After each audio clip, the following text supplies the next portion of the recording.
Thank you so much, Rajneesh, for having me here. So, yeah. So to start with, let me just tell you briefly about our inception, Vouch Pro's inception into business. So it all started way back in 2014. So 2014 is when we actually started working on live streaming as a technology. And apart from live streaming, we were working on various use cases of video. So whether it was a video conference, whether it was a video chat, whether it was live streaming of a video, or hosting your on-demand video content. So primarily, we were working on the tech side of things, wherein to start with, we had served some major enterprise customers, government bodies, statutory bodies, and major multinationals. So to name a few, we have partnered with HDFC Bank, we have partnered with Company Secretaries Institute of India, we have partnered with Chartered Accountants Institute of India. Then we have Titan, we have various brands on board at this point in time. And since 2014, the journey has been really good.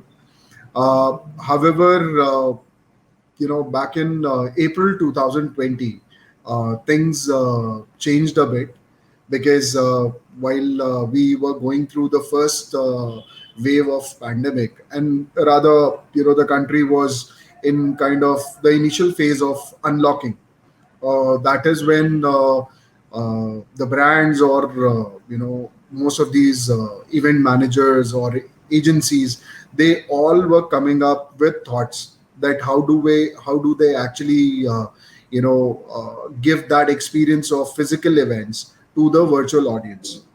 And fortunately for us as Vouch Pro, we had actually worked on this technology way back. So we were ready with this solution back in 2017 itself. So by the end of 2017, Vouch Pro was already having virtual events platform, which was based on 3D, which had augmented reality and virtual reality elements built into it. However, yeah, April 2020 is when this took pace, because prior to that period, we actually had to, convince people that okay, this is a great platform, this is a great tool, to connect with your event attendees virtually. However, people were not able to visualize it. But yes, because of the pandemic, there was no other way out, and this became the new norm. So while this was happening, what we did, we continuously upgraded our technology based on the experience, based on the feedback around user experience we got. And since that period, since April 2020, we've already hosted over 15,000 virtual events on our platform. And these 15,000 virtual events have been done for across 3 to 4,000 different brands, worked via agencies. We work in multiple markets beyond India as well.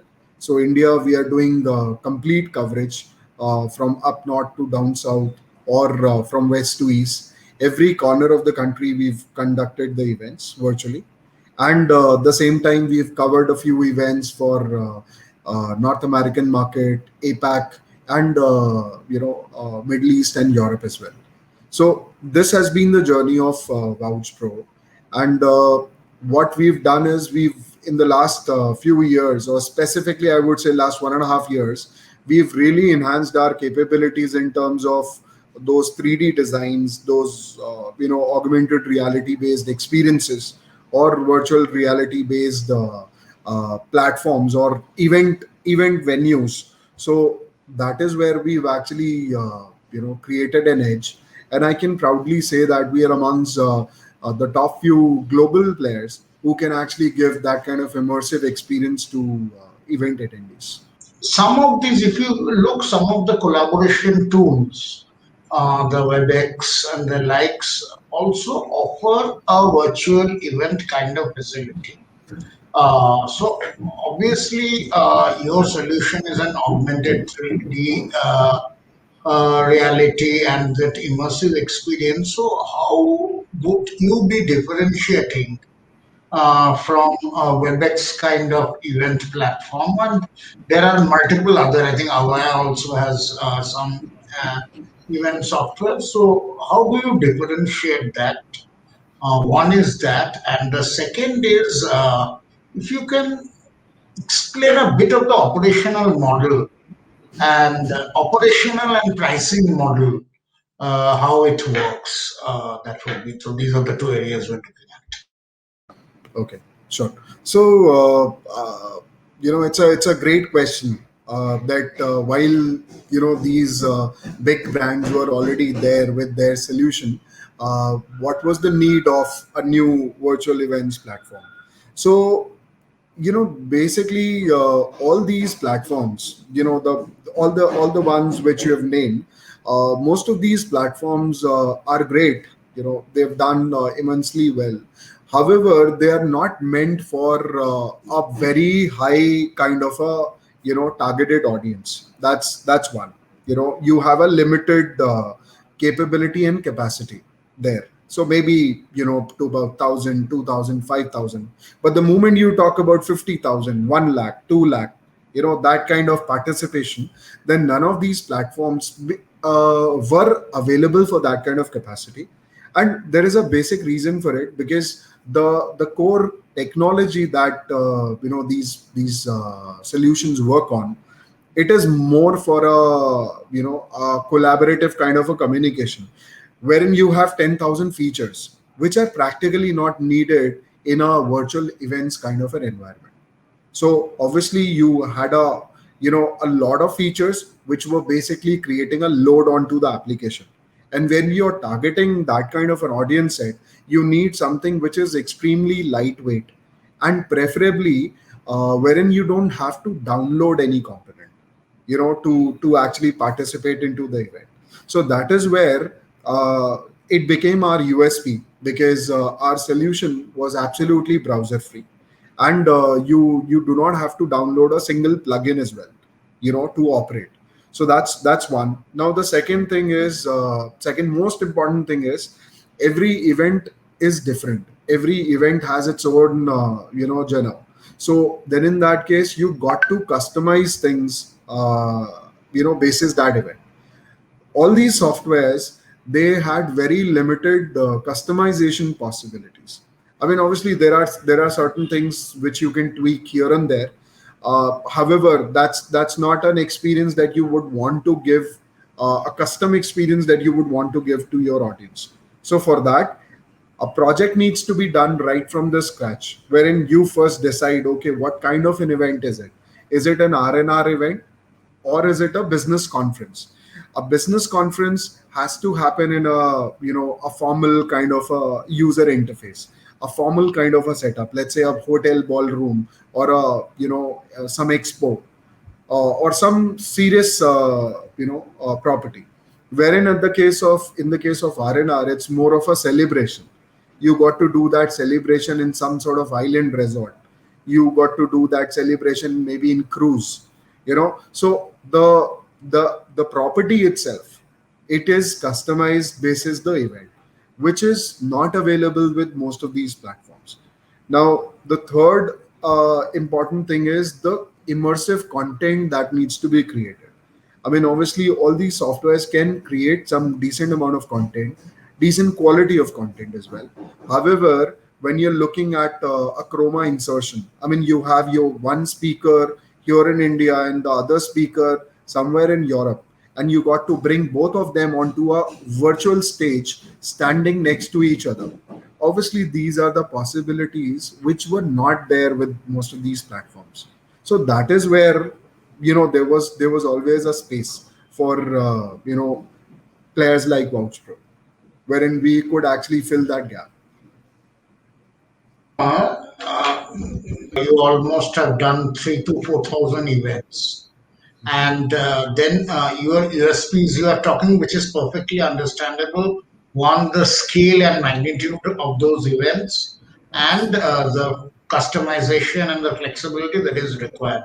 Now, my question is, since you have done 3,000 to 4,000 events, do these number of events, there are not so many events of that magnitude when 50,000 audience is required. So you must be doing the regular the, events also. One, I'm sure. And the second part is, so how much of that comes in your portfolio, the regular events?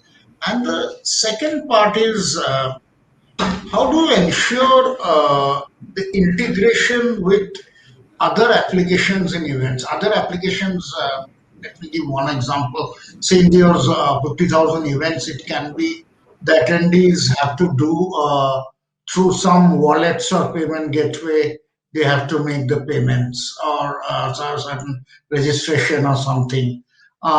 Then there can be some other e-commerce portal from which certain goodies or some things might be coming. So that will require integration with multiple applications. So how does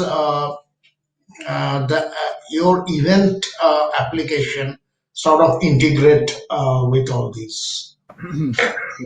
It's a great question. So let me just put the numbers also correct, Rajneesh. So we've done over 15,000 events actually, and in terms of if you want me to categorize that how many of the large scale events or those immersive platform kind of an event, so you can say the ratio could be in between 40 to 40% and 60%. That 40% of those events, they were immersive, they were of large scale, wherein all those customizations were needed. However, the other 60% that we did, that was also of a very high magnitude in terms of content delivery and in terms of participation as well. So, for instance, during this pandemic itself, we've set a Asia Book of Record also in terms of biggest virtual event done from our side, which was basically in a webinar kind of a format only. However, the audience size went beyond almost a lakh. So that is the kind of approach that we have had and the requirements that we have got. Now, coming to your second question, which is again a very important point raised by you, because every event has multiple elements. Obviously, one element is participation.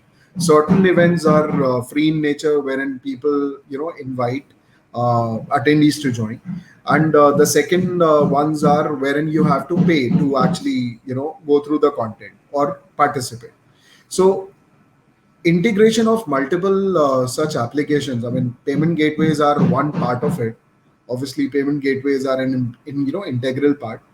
However, apart from the payment gateway, there are multiple elements such as there is a use of video APIs that we have on the platform, wherein in certain cases, for example, if you are a stall owner in an exhibition in a virtual event, and you have multiple customer inquiries flowing in, so we using video APIs can create a video call center kind of an environment for you within the platform. So if a user comes, let's say if 10 users have come to my stall, so I have 10 agents at the back who can answer their calls. So that way's use of video APIs was one. So we were also one of the first ones to integrate Zoom API and SDK completely onto our platform. As far as other platforms, I mean, we've made really good use of good platforms such as Microsoft Teams, Cisco WebEx, and BlueJeans, to name a few. So we've made use and integrated these platforms also with our virtual events platform. When I say platform, it's basically a bouquet of services which are integrated on a common platform for a user to go wherever they want and do the activities that are needed. So multiple such instances were created and integrations were done with third party tools, wherein we give a better experience. So analytics is also one of those portions, because whenever you do any event, what you're really concerned about. I mean, even if it is a physical event, you really want your analytics to be, very strong, so that you can take further actions accordingly. So that ways, all these elements, whether it was video APIs, whether it was payment gateways, whether it was analytics, or other engagement tools. I mean, because a lot of people had created a lot of engagement tools. For example, some HTML5 based games. You want to gamify the whole experience. You want to create some sort of fun activity also. So all these elements were clubbed together onto one common platform, and our platform is highly open. It's really open for any third party to come and integrate their solutions onto the platform. I hope this covers. Yeah. Beyond pricing model, I'd like to talk about another important area, especially considering India, though the quality of bandwidth and power have improved significantly, but still, when we were talking about such large, when you said that magnitude, 1 lakh plus, so how do you tackle the bandwidth issue? So pricing, bandwidth, and the third parties, that's a hopefully hopefully soon we will be coming back to some form of physical event. Physical virtual cannot replace physical totally, but most likely what we will have will be a hybrid kind of model.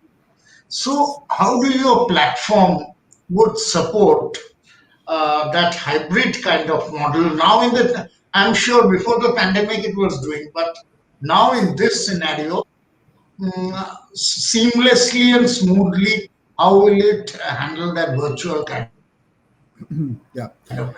So great, Rajneesh. You've actually raised a very good question again. So and you've nailed the term also. Hybrid is the term. So, and hybrid is the future. So I mean, this is very clear to all of us that world is not going to be same. Now, pre pandemic and post pandemic, the world is going to be very different. And in this post pandemic world, I mean, obviously, once, I really wish once things open up around, events would happen. Physical events would definitely happen. However, I'll give you one experience, or one example rather. So, just imagine one event or exhibition that was happening in New York somewhere, and not everybody could actually travel to New York, and they could participate. So the participation was pretty limited onto those shows. However, what has happened with the virtual pieces, the same event, I can actually participate in sitting at my living room with my all my comfort. So the magnitude of the participation has actually, for it has gone into multiple folds. It has gone into hundreds of folds. So that way is virtual set is going to go and stay there because the ROI is pretty strong. You invest a little, but the kind of eyeballs that you get is really major. So yes, physical events are going to happen. However, virtuals are going to be part of it. So you would see both kind of setups moving ahead. And there'll also be cases wherein I'm not sure how soon the travel limitations are going to be over, because most of these events, they have international speakers, or even within city kind of a travel. I'm not sure when exactly it is going to get normalized. So the speakers coming on to the physical events virtually, production of those events happening on 3D kind of stages, that is all going to be part of the event industry as a whole. Now moving ahead, this is certain now, because obviously we work with hundreds of agencies, and every agency has this kind of a thought wherein brands are communicating with them that, okay, yeah, virtual has its own flavor, physical had its own fun. So now, if we combine both and we can get a better ROI out of it, nothing like it, right? So that's the answer to your the last question. Now let me take the first question, which was around pricing. So pricing for this kind of an event, I mean, it It really varies. It really varies. There's it is very difficult for us to put a bucket onto it. But then I'll say that if an MSME wants to organize an event at a lower kind of a scale, it can actually start from as low as about 35-40,000 and go up to about 30-40 lakhs. So that is the kind of range that you have. In I'm talking about the virtual piece specifically. Yeah, and the bandwidth part. Yeah, and the bandwidth part. If you recall, the most important point that I had raised right at the beginning of this whole solution being extremely lightweight, and download free, that was directly related to the bandwidth constraints that we have. So, as I said, I mean, this is purely a browser based application and it is extremely lightweight. So, people having as good as about 512 kbps kind of a bandwidth can experience this event seamlessly. And more importantly, this works on any device. So all Vouch Pro solutions, they are compatible with mobiles, tablets, laptops, any OS, any browser. So, you know practically a universal kind of a solution. And there have been lots of event management people across the globe who have been more, I say, suitable to work in a physical event format. Now, obviously, out of compulsion, they have to do the necessary shift, if I may say. So, how, from your side, have you sort of, if I may use the word, retrained or realigned these people to work on a virtual mode? Actually, this all started. A lot of agencies, they took a conscious decision that okay, we need to go virtual route. So now these agencies, as they were planning physical events, exactly in the same manner they plan the virtual events, wherein there is an eye for detail for every component. However, there were some agencies as well who said that we will wait. We will wait for some time, so that the first, they were hopeful that once the first wave goes, things will be back to normal.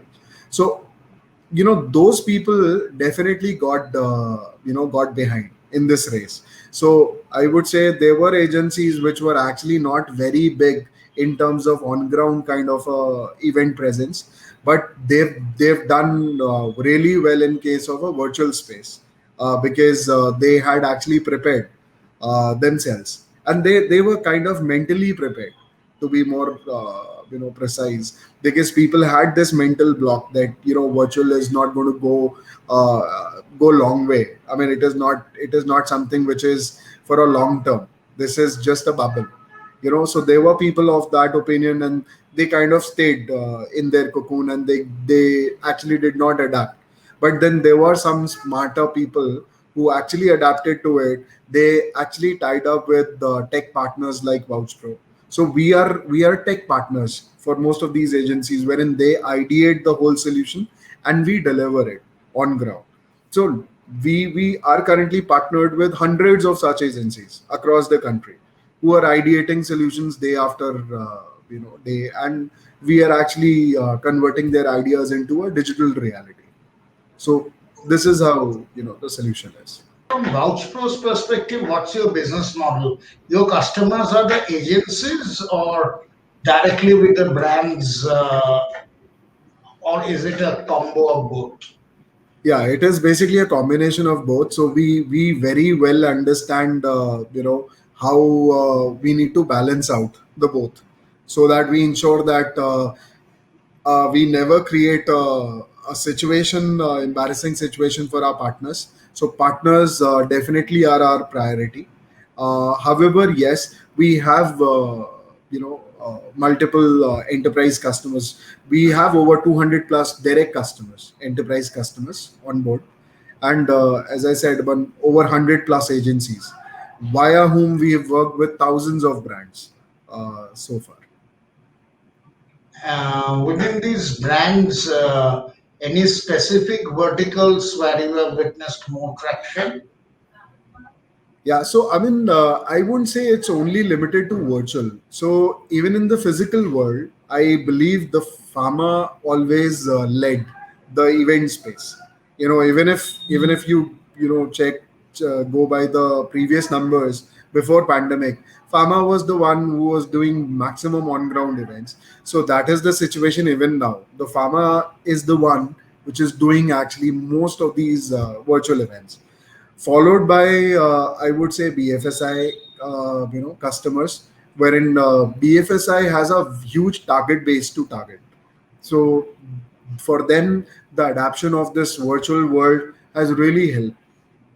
And apart from this, every day we hear a new concept. We Every day there is a new idea that comes onto our table, whether it is around an art exhibition. Let's say, I mean, we did one of its own kinds of an event, which was around wine tasting, a virtual wine tasting event. So every genre of events, every day something or other is happening. Are you sort of open to managing those sort of things also? Yeah. So we are actually behind the scenes for most of these agencies who are doing political management as well. So multiple states such as Bihar, West Bengal, or Tamil Nadu, for that matter, all these elections which happened recently, we were behind the scenes for most of these virtual events that they happen. What are going to be the key focus areas and plans in your business roadmap? Yeah. So as of now, see. As I said, the market has been really stiff. So all of a sudden, you see a lot of players who ventured out in the same arena. So obviously, there is a stiff competition around the feature set as well. I mean, obviously, the cost is one portion of it. However, the most important thing is the experience. How can you further enhance experience? So our core focus at this point in time is around artificial intelligence, inclusion of artificial intelligence into virtual events.